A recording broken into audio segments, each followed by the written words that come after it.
Is Kalamazoo a real place? If yes, where is it? And if not, why would Miss Celery say that it was her hometown? Hi, and welcome back to the Land of Illustrated Stories. I'm Bianca Aguglia, and this is a short video about the book Mother Earth Costumes and Rhymes, which was published in 1914, and it had in it some rhymes that didn't make sense to me when I first read them. Once I researched them, I found out some interesting stories that made the rhymes more fun, and I decided to share those stories with you in this video because I thought you would like them also. So I'll read each rhyme first and then I'll tell you what I found out. Let's get started. Kalama what? Said Endive. I was born in France, but travel when I get a chance. Said Celery. I travel too. My hometown is Kalamazoo. In this rhyme, the Celery said her hometown was Kalamazoo. I had never heard of Kalamazoo before. I didn't even know if it was a real place or if Celery was just trying to be funny. It turns out that Kalamazoo is a real place. It is a small town in the state of Michigan in the United States. When these rhymes were first published, Kalamazoo was famous for having many celery farms, so much so that it was called Celery City. Just a regular yam. Yam really is a pretty fellow, though his complexion's rather yellow. When winter comes, he packs his grip and travels north for a short trip.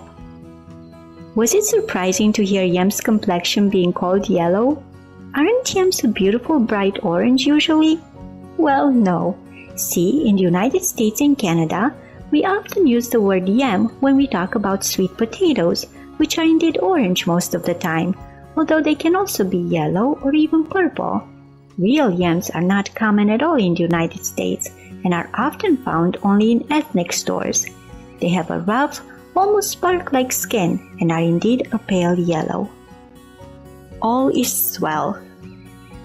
Vegetable Marrow liked to tell how he was once an English swell.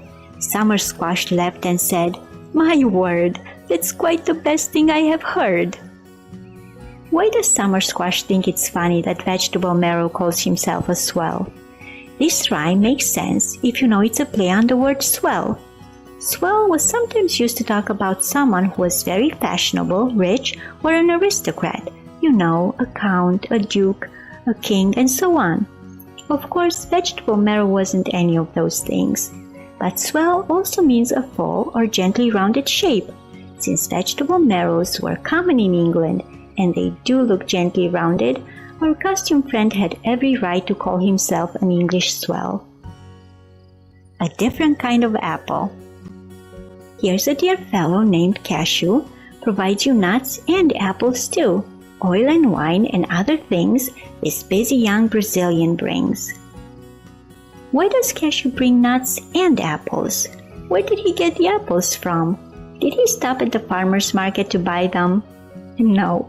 See, the cashew tree grows not only the nuts most of us know of, but also yellow, orange, or light reddish fruits called cashew apples, even though they look more like pears than apples. The cashew apples are very juicy and sweet and can be eaten raw or cooked.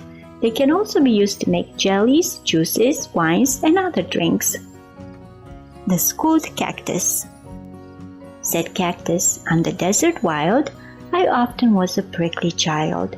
But then I went to Burbank School and learned about the Golden Rule. So what does this all mean? Before I explain that, let me tell you about Burbank School. Luther Burbank was an American botanist who loved to study nature and created many new kinds of plants. He did most of his work in a place often called, you guessed it, Burbank School for Plants. Among the most famous plants Luther Burbank created, there was a new kind of cactus that didn't have needles or spines, which is the correct name for them. Now anyone could touch a cactus, a spineless one, and not get hurt. So let's get back to our rhyme. Just like the rhyme about the vegetable marrow, this is also a word play, this time on the word prickly. Prickly is something that has many sharp points, like a cactus does, but we can also use the word prickly to talk about someone who gets upset easily. When we are prickly that way, we don't really live by the golden rule, which teaches us to be kind to others and treat them the way we want to be treated. The cactus in our story stopped being prickly after going to Burbank School and losing his sharp, pointy needles. If you ask me, cacti are very beautiful plants, whether they have spines or not. There's nothing wrong with them being prickly. Thank you for watching. I hope you enjoyed this video. I tried to keep it short, so I only shared 5 of the stories I had about this book. But if you like this kind of video, please let me know in the comments and I'll make more like it in the future. I hope to see you again next week for a new reading, and until then, I wish you a wonderful day.